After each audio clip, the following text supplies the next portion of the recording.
Hello friends and welcome to the video on electric power transmission and distribution. The subject code is 22419. I am Suvarna Ghate, lecturer NIT Polytechnic Nagpur. Our today's topic presentation on the derivation of string efficiency. तो सबसे पहले हम देखेंगे learning outcome. So learning outcome, after watching this video you will able to understand the course outcome, that is maintain the components of the transmission and distribution line. So different type के कौन से components होते हैं transmission distribution line के, different cables, insulators, ये सारे different types of conductors, ये आपको इस यूनिट से सीखने को मिलेगा. देन इस वीडियो से हमें स्ट्रिंग एफिशिएंसी क्या होती है, उसका डेरिवेशन कैसे डिराइव करता है, ये हमें सीखने को मिलेगा. Derive string efficiency, this is the very important derivation. Derive the mathematical expression of string efficiency of three-phase transmission line having a 3-disc insulation. और क्वेश्चन पूछा जाता है derive how potential distributed across the string of 33 kV transmission line. This question is asked for the 4 marks or for the 6 marks. तो आप यहाँ पे diagram देख रहे हो. सो इस डायग्राम में this is the steel tower, उसको कनेक्टेड है different capacitors, this is the cross arm, और यहाँ पे कंडक्टर्स जो है this is the shunt capacitor और म्यूचुअल कैपेसिटर. सो ये जो कैपेसिटर्स कनेक्टेड है ये पैरेलल में कनेक्टेड है और ये जो कैपेसिटर्स कनेक्टेड है ये सीरीज में कनेक्टेड है. सो यहाँ से फ्लो होने वाला करंट हमने I1 बोला है, this is I2, this is I3, और यहाँ पे पॉइंट दिया है हमने A, इसको हमने बोला है B. Then this is capacitor को हमने C से डिनोट किया है, this is C1, C2, C3, और इसमें से फ्लो होने वाले करंट को हमने नोट डाउन किया है small I1, I2 and I3 से. So voltage across this capacitor is V1, voltage across this capacitor is V2 and voltage across this capacitor is V3. So this is the diagram for the string efficiency. Let 3-disc insulator make a string of insulator may be treated as a combination of capacitor connected as shown in the figure. So हमने disc insulator का जो diagram था वो आपको already दिखा दिया है, जिसमें डिफरेंट कॉम्बिनेशन कैपेसिटर के कॉम्बिनेशन से हमने इंसुलेटर देखा था. Where V1, V2, V3 voltage across the disc और कैपेसिटर. देन टोटल वोल्टेज जो V है this is the total voltage across the string. So इन तीनों के अक्रॉस का जो टोटल वोल्टेज रहेगा उसको हमने V बोला था. Then C is the series capacitance और सेल्फ कैपेसिटेंस. ये जो हमने 3 कैपेसिटर को C का नाम दिया था तो उसको हम सीरीज कैपेसिटर बोलेंगे. So this is the 3 series capacitor. Then C1, C2, C3 the shunt capacitance और द म्यूचुअल कैपेसिटेंस. सो ये जो 3 कैपेसिटर्स है जो पैरेलल में कनेक्टेड है उसको हमने शंट कैपेसिटर यानी पैरेलल कैपेसिटर बोला है. Then K is the string efficiency constant, जिसका फॉर्मूला होता है shunt capacitor divided by series capacitor. तो शंट कैपेसिटेंस को हमने note down for the first capacitor के लिए अगर हम कंसिडर करते हैं तो C1 divided by series capacitor C. So हमें यहाँ पे फॉर्मूला मिलेगा K is equal to C1 divided by C. So हमें फॉर्मूला मिला था K is equal to C1 divided by C. तो इसको हम रीअरेंज करेंगे तो ये C1 के डिवाइड में C है, इसको हम इधर साइड में लेके जाएंगे तो वो मल्टीप्लीकेशन में चला जाएगा. तो हमें फॉर्मूला मिलता है C1 is equal to Kc. Similarly for the C2 is equal to Kc and for the C3 is also Kc. So we know that total voltage V is the addition of V1, V2 plus V3.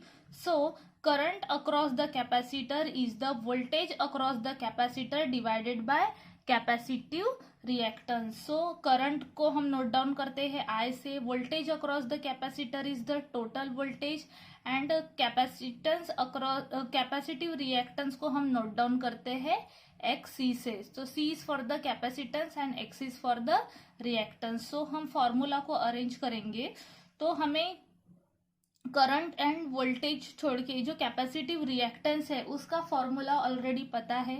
XC is equal to 1 divided by 2 pi FC। So XC is equal to 1 divided by 2 pi F का formula होता है omega. सो 2 pi F की जगह पे हम omega भी put कर सकते हैं, तो हमने यहाँ पे ओमेगा पुट किया है और C एज इट इज। तो हमें XC का फॉर्मूला मिला 1 डिवाइडेड बाय ओमेगा C। तो हम इस फॉर्मूले में इसको पुट कर सकेंगे। I is equal to V divided by XC की जगह 1 डिवाइडेड बाय ओमेगा C। इस फॉर्मूले को हम क्या करेंगे, रीअरेंज करेंगे। ये V के डिवाइड में है, इज इक्वल टू के इधर साइड में जाएगा तो क्या होगा, मल्टीप्लीकेशन में होगा, लेकिन हमें इधर साइड में नहीं लेके जाना है। तो यहाँ पे आपको डिनोमिनेटर में दिख रहा है 1 डिवाइडेड बाय ओमेगा C। सो ये डिवाइड में है वोल्टेज के, हमें इसको मल्टीप्लीकेशन में अगर करना होगा तो हमें इसको रिवर्स लेके जाना पड़ेगा। तो ये क्या होगा, I is equal to V, divide का सिंबल हम निकाल रहे हैं, यहाँ पे मल्टीप्लीकेशन दे रहे हैं, तो ये रेशियो रिवर्स जाएगा, मतलब omega C divided by 1। So I की जगह पे I, V के नीचे कुछ नहीं है, मतलब क्या है, 1 है। Numerator is multiply with numerator and denominator is multiply with denominator. So V into omega C divided by 1 मतलब कुछ नहीं होता है। सो हमें फॉर्मूला मिलता है I is equal to V omega C। So this is the I1 के लिए अगर हम कंसिडर करते हैं, सो अगर हमें I1 के लिए कंसिडर करना है तो V1 into omega C, I2 के लिए V2 omega C and I3 के लिए V3 ओमेगा C। उसी प्रकार हम स्मॉल I1 के लिए करेंगे तो V1 ओमेगा स्मॉल C1, क्योंकि सीरीज में कैपेसिटर सेम था लेकिन शंट में कैपेसिटर चेंज हो रहा है, जिसको हमने C1 C2 C3 नाम दिया था, दैट्स वाई यहाँ पे कैपेसिटर भी चेंज होगा। I1 is equal to V1 omega C1। अब I2 के लिए V1 plus V2 total voltage हमने कंसिडर करना है, तो V1 plus V2 omega C2। और I3 के लिए हमें, I3 नीचे था, सबसे थर्ड नंबर पे था, तो 3 वोल्टेज आएंगे, V1 plus V2 plus V3 into omega C3। अब हमें यहाँ पे करंट के इक्वेशन तो मिल गए, अब हमें निकालने हैं वोल्टेज के इक्वेशन। तो हमें पता है वोल्टेज के इक्वेशन हमें निकालने हैं, तो हमें KVL या KCL इसमें से कोई एक रूल अप्लाई करना पड़ेगा। तो हम KCL अप्लाई करेंगे, क्योंकि KCL से हम वोल्टेज को फाइंड आउट करते हैं। सो आप यहाँ पे नोड देख रहे हो, इस नोड A पे हम क्या करेंगे, KCL अप्लाई करेंगे। सो इस नोड्स में जो आने वाला करंट है, what is the formula of KCL, summation of incoming current is equal to summation of outgoing current. तो इनकमिंग करंट यानी नोड के तरफ आने वाले करंट कौन से है, देखो यहाँ पे 3 करंट A से शो हो रहे हैं, I1, small I1 and I2। ये I1 एंड दिस I1 तो ये जा रहे हैं A से, लेकिन ये जो I2 है ये A की तरफ आ रहा है, मतलब इनकमिंग करंट हमारा ये I2 होता है और हमारे आउटगोइंग करंट होते हैं that is capital I1 and small I1। So apply KCL eight node A। सो हमने देखा अभी इनकमिंग करंट I2 था और outgoing current capital I1 plus small I1। अब हमें I2 की वैल्यू पता है, जब हमने ऑलरेडी निकाली है, that is V2 omega C। So हमें I1 की वैल्यू भी पता है, स्मॉल I1 की भी वैल्यू पता है और I2 की भी वैल्यू पता है, तो इन तीनों करंट की वैल्यू हम वहां पे पुट करेंगे। सो I2 V2 omega C, I1 V1 omega C और small I1 V1 omega C1।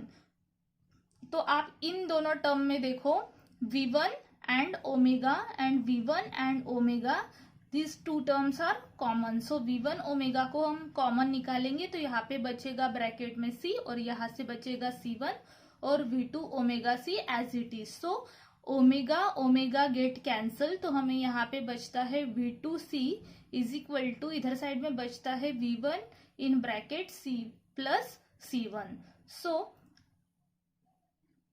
v2c as it is equal to v1c plus c1 का फॉर्मूला हमें पता है, दैट इज द c के जो हमने स्टार्टिंग में निकाला था.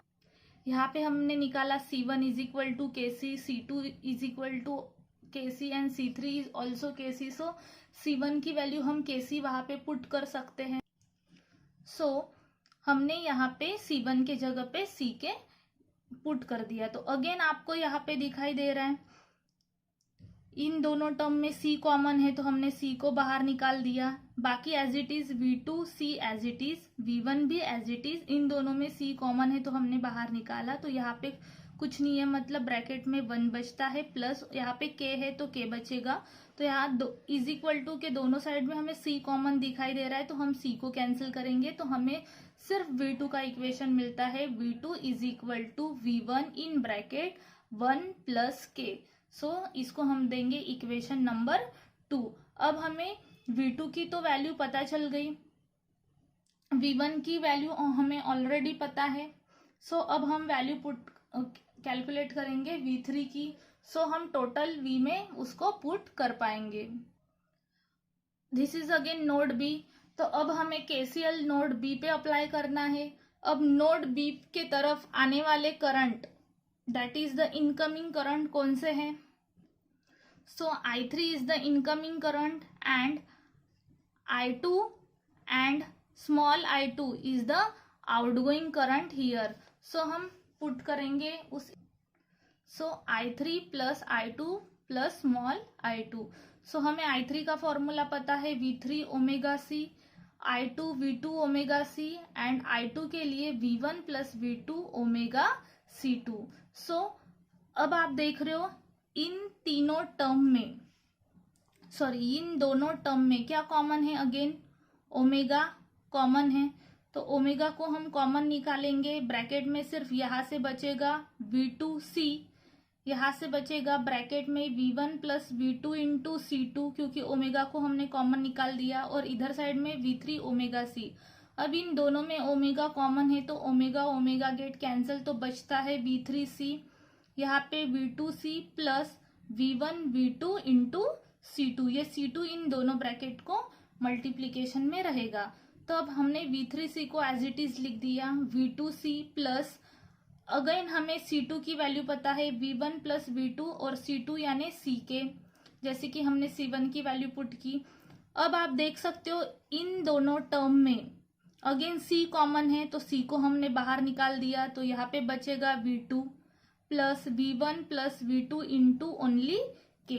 तो c गेट अगेन कैंसल तो v3 की हमें वैल्यू मिलती है v2 प्लस, अब इस k को पूरे ब्रैकेट से मल्टीप्लाई करेंगे तो k into v1 plus k into v2. तो हमें v3 का इक्वेशन मिलता है v2 plus k v1 plus k v2. So this is the equation for the v3. But हमें अगेन यहाँ पे वैल्यू पुट कर सकते हैं हम v3 is equal to v2 का हमें वैल्यू पता है, अभी हमने निकाला. This is the value of v2, v1 in bracket 1 plus k. तो हम यहाँ पे पुट कर सकते हैं, यहाँ पे भी पुट कर सकते हैं तो हम पुट करेंगे. सो v3 is equal to v2 के जगह v1 in bracket 1 plus k v1 as it is plus k v, यहाँ पे k v2 के जगह पे k कॉमन, v2 के जगह पे v1 इंटू 1 प्लस k. तो अब आप इन तीन टर्म में देखिए दिस टर्म और दिस टर्म, यहाँ पे मल्टीप्लीकेशन है तो इसमें और इसमें अगेन v1 कॉमन है तो हम v1 को कॉमन निकालेंगे. तो यहाँ पे बचेगा 1 प्लस k, यहाँ से ओनली k बचेगा, v1 निकल गया और इस टर्म में से भी v1 निकल गया तो k इंटू 1 प्लस k. तो हमें v3 मिलता है v1 in bracket total 1 plus k into 1 plus k. हम इसको अगेन सिंप्लीफाई कर सकते हैं V3 as it is, V1 as it is 1 plus K so k into 1k plus k into k square. So V3 is equal to V1 in bracket 1k plus k that is the 3k plus k square. So total voltage हमें पता है V, that is the V1 plus V2 plus V3. V1 as it is, V2 का हमें equation पता है V1 into 1 plus के plus V3 का equation V1 1 plus 3k plus k square. So again in तीनों टर्म में V1 common है तो V1 को हम कॉमन निकालेंगे तो बचेगा ब्रैकेट में, यहाँ पे कुछ नहीं था मतलब 1 प्लस k प्लस ये इतना term 1 plus 3k plus k square. So V is equal to V1 1 plus 1 that is 3 k plus 3k 4k plus k square as it is. So हमें V का इक्वेशन मिलता है V1 plus 3 plus 4k plus k square. So इसको हम rearrange करेंगे. V is equal to V1 k square plus 4k plus 3. इस equation को अगर हम सिंप्लीफाई करेंगे बाय क्वाड्रेटिक इक्वेशन तो इसके रूट्स हमें मिलते हैं 1 plus k into 3 plus k. So हमें इक्वेशन मिलता है V is equal to V1 1 plus k 3 plus K. अगर इन दोनों ब्रैकेट को आपको सॉल्व करना होगा तो आपको सेम एज इट इज ही मिलेगा. So string efficiency is equal to total voltage divided by n into voltage near to conductor. So हमें इफिशियंसी का फॉर्मूला मिलता है. String efficiency is equal to total voltage को हम नोट डाउन करते हैं V से, that is n into voltage near to the conductor. So n into voltage near to the conductor is V3. So n is a number of disc in the string. So this is the string efficiency का formula है voltage divided by voltage near conductor, and this is the n is for the number of discs connected in string. So this is the final formula for the string efficiency.